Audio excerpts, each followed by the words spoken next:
என்னது, 5000 ரூபாய் நோட்டு வெளியாக போகுதா? இது உண்மைதானா? ரிசர்வ் வங்கி இதை பத்தி என்ன சொல்றாங்க? வாங்க பார்க்கலாம். இந்திய ரிசர்வ் வங்கி ரூபாய் 5000 நோட்டை கொண்டு வர போறதா சமூக வலைதளங்களில் செய்தி பரவிட்டு வருது. ரூபாய் 2000 நோட்டுகள் புழக்கத்தை நிறுத்த ரிசர்வ் வங்கி அதை திரும்ப பெற்றதால தற்போது பெரிய மதிப்புள்ள ரூபாய் நோட்டுகள் எதுவுமே இல்லை. இப்ப இந்தியாவிலேயே மிகப்பெரிய நோட்டுன்னு பார்த்தா அது 500 ரூபாய் நோட்டு தான். அதனால தான் ரிசர்வ் வங்கி 5000 ரூபாய் நோட்டை கொண்டு வர போறாங்க அப்படின்ட்டு தகவல் பரவிட்டு வருது.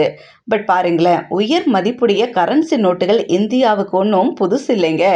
1947ஆம் ஆண்டு சுதந்திரம் அடைந்த பிறகு ரூபாய் 5000, ரூபாய் 10,000 நோட்டுகள்லாம் அப்பவே புழக்கத்தில் இருந்திருக்கு பாருங்க. 5000 ரூபாய் நோட்டு 1954 அறிமுகப்படுத்தப்பட்டிருக்கு.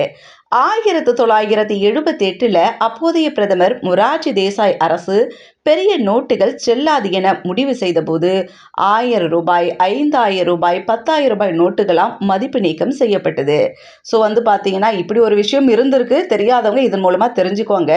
பட் ரிசர்வ் வங்கி இப்போ 5000 ரூபாய் நோட்டு வெளியிட போறாங்க அப்படின்றதுக்கு என்ன பதில் சொல்லியிருக்காங்கன்னா, புதுசா பச்சை நிறத்துல 5000 ரூபாய் நோட்டு அறிமுகம் செய்யப்படும் என்பது வெறும் வதந்தி அப்படின்ட்டு ரிசர்வ் வங்கி ரொம்ப தெளிவா சொல்லிட்டாங்க. இதை யாருமே நம்பாதீங்க, இதுல எந்த ஒரு உண்மையுமே இல்லைன்ட்டு ரிசர்வ் வங்கி ஆளுநர் தெளிவுபடுத்தியிருக்காரு. ரிசர்வ் வங்கி ரூபாய் 2000 நோட்டுகளை மட்டுமே திரும்ப பெற்றிருக்கு. ஸோ பச்சை நிறத்துல 5000 ரூபாய் நோட்டு வெளியாகன்றதெல்லாம் ஒரு பொய். இப்போ 500 ரூபாய், 200 ரூபாய், 100 ரூபாய், 50 ரூபாய், 20 ரூபாய், 10 ரூபாய் நோட்டுகள் மட்டுமே புழக்கத்தில் இருக்கு அப்படின்னு சொல்லியிருக்கிறாங்க. தற்போது டிஜிட்டல் பண பரிவர்த்தனை ரொம்பவுமே பெருகிட்டு வருது. அரசாங்கம் அதனை ஊக்குவிச்சுட்டு வராங்க.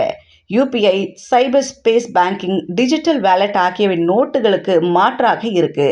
இது போன்ற சூழ்நிலையில புதிய நோட்டுகளை புழக்கத்தில் விடுறது சரியில்ல அப்படின்ட்டு ஆர்பிஐ சொல்றாங்க.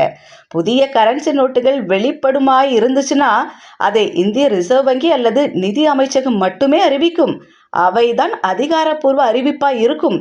சமூக வலைத்தளங்களை வரக்கூடிய இந்த வதந்திகளை மக்கள் யாருமே நம்பாதீங்க அப்படின்ட்டு சொல்லிட்டாங்க.